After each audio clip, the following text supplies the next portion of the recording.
The waiter rolled his eyes and told the big guy to leave if he couldn't afford it. But he had no idea the man he just insulted was Shaquille O'Neal, and that Shaq actually owned the entire restaurant.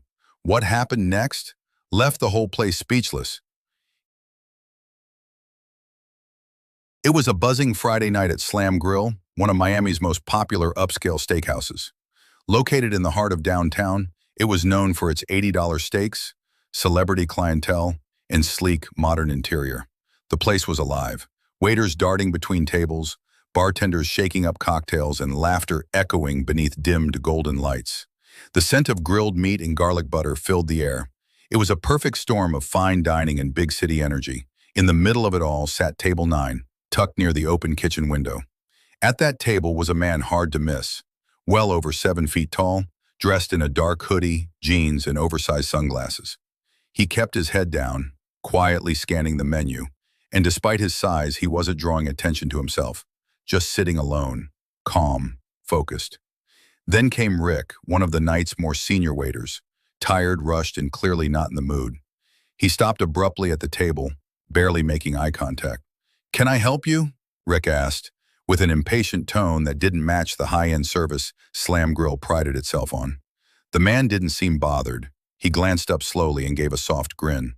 "Just need a few more minutes, big man's hungry tonight." Rick gave a dramatic sigh, tapping his pen against his notepad. "Look, sir, this isn't a fast food joint," he said flatly. "If you're not ordering something serious, I need the table for actual customers." Nearby guests began to glance over. Some were startled by Rick's tone, especially directed at a man who looked like he could bench press the table. A woman at table 7 leaned toward her friend and whispered, "Wait, is that Shaquille O'Neal?" Another man across the room quietly took out his phone. Rick either didn't hear the whispers, or worse, ignored them. He was too focused on what he assumed was just another big guy in streetwear wasting his time. "We've had issues before," Rick continued. "People come in, take photos, pretend to order, then leave. You're not getting a free show here, all right?" The tall man chuckled. Not angrily, almost amused. He leaned back in his seat, crossed his arms, and asked casually, "You sure you know who you're talking to?" Rick scoffed, completely unfazed.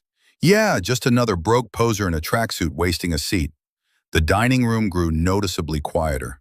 The sounds of clinking glasses and laughter faded as more heads turned toward Table 9. The man slowly removed his sunglasses and looked Rick directly in the eye. It was Shaquille O'Neal, NBA legend, businessman, media personality, and unknown to Rick, part owner of Slam Grill. The energy shifted instantly.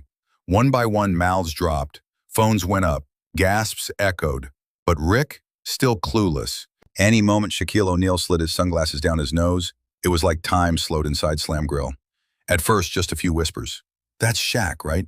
"No way, that's definitely him." "Dude, that waiter is about to get fired in real time." The crowd in the packed restaurant started to buzz. People were elbowing their friends, quietly pointing. Some grabbed their phones, already hitting record. A few younger customers started live streams, their eyes wide with excitement. But not Rick. The waiter stood with his arms crossed and a smirk still plastered across his face. He didn't blink. He didn't stutter. In fact, he laughed. Rick thought Shaq was either playing a joke or was one of those impersonators trying to get free food. Maybe he believed no real celebrity would dress so casually or sit alone without security. Whatever his reason, he clearly didn't believe the legend standing in front of him. Shaq remained seated, cool as ever. "I was actually thinking about ordering your most expensive steak, the tomahawk, a side of lobster, and dessert for that entire back table celebrating a birthday." He gestured casually to a group of young people who looked over in shock. "But now, I'm thinking maybe I order something else." Rick gave a nervous laugh. "Look, man, I don't care if you're the president. If you're not placing an order, I need you to clear the table. You've been sitting here for 20 minutes, and I have real customers waiting." At that moment, a teenager at a nearby table whispered loudly to his friend, "Bro, he's done. That guy's toast. He really doesn't know who he's talking to." Even the bartender leaned over the bar, phone in hand, recording quietly with one eyebrow raised. Shaq sat silently for a second. Then he stood up, all 7 feet 1 inch of him. The floor felt smaller. The ceiling felt lower. Even Rick took an instinctive step back. Shaq looked Rick square in the eyes and said calmly, with no drama, no shouting, Cool, then I'll speak to the manager. Oh, wait. He leaned forward slightly. I am the manager and the owner. You could hear a pin drop. Rick blinked. His mouth opened, then closed. He tilted his head like he misheard. Wait, what? Shaq pulled out his wallet, took out a black and gold business card, and handed it over. The front read, Shaquille O'Neal, co-founder, Slam Grill Holdings. Rick's hand trembled as he held the card. His eyes scanned it, then darted back to Shaq's face. Oh my God. Now the entire room was watching. Phones were pointed at them from all angles. Even kitchen staff had peeked out from behind the swinging door. Rick swallowed hard, his face losing all color. I didn't know. Shaq nodded slowly. And that is the problem.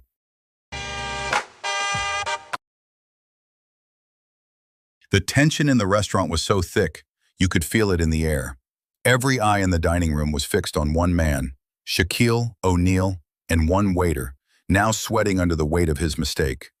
Shaq turned calmly to the young hostess who had been quietly watching everything unfold from across the room. She had recognized him the second he walked in, but like any good employee, she respected his privacy. Now she stood straight as he spoke. Can you let the staff know? I'm taking over tonight. She didn't hesitate. Yes, Mr. O'Neal. With just those words, the energy in the restaurant shifted again. Shaq had officially taken control, not just as a guest, but as the owner. Rick's face turned pale. His hands shook slightly as he stepped back. Wait, this is your restaurant? Shaq gave a slow nod. One of them. I co-own this place. Helped design the menu. Even picked out that light fixture over the bar. The room stayed completely silent. Rick stammered, his voice barely a whisper now. I didn't know. I'm so sorry. But Shaq didn't raise his voice. He didn't humiliate him. In fact, he remained perfectly composed, almost too calm. He leaned against a nearby table and looked Rick in the eye. Why do you treat people like that? He asked, voice steady. You don't know who's walking in. I could have been anyone. A single dad bringing his kid to dinner, a teacher celebrating a raise, someone trying to enjoy a good meal. You judged me because of what I wore. Rick didn't speak. There was nothing to say. All around the room, guests nodded in silent agreement. A few people looked down at their phones, recording the moment quietly. Others whispered things like, he's right, and that's leadership. Two other waiters walked over nervously and tried to smooth things over. Mr. O'Neal, we're really sorry. Rick doesn't usually. Shaq raised his hand, stopping them gently. I appreciate that. But this isn't about one moment. It's about the culture you allow in your team. This can't be the first time someone's felt disrespected here. I just happened to catch it firsthand. Then Shaq took out his phone, made a short call, and hung up. 5 minutes later, the general manager of Slam Grill walked in. Tie loosened, face flushed, clearly surprised by the call. Hey, boss, he said, slightly out of breath. Everything okay? Shaq turned to face him and gestured to Rick. I didn't come here tonight to check up on anything. I came because I was hungry. But what I found? Bad service. Not just to me, but probably to others too. The manager looked at Rick, then at the rest of the room, and nodded quietly. Understood, sir. Shaq sighed, folded his arms, and looked around the room. We can do better. And starting tonight, we will. The restaurant was still, holding its breath. After everything being disrespected, dismissed, and judged, everyone expected Shaquille O'Neal to do the obvious, fire Rick on the spot. But Shaq did something better. He pointed at the very chair where he had just been insulted and said firmly, Rick, have a seat. Rick hesitated. His face was pale, his pride wounded, but he sat. Right there in the center of Slam Grill, under the golden lights and in full view of every table. Shaq turned a moment of embarrassment into a life lesson. He didn't raise his voice. He didn't insult Rick back. Instead, he leaned against the table and spoke in a calm, almost teacher-like tone. Rick, let me tell you something.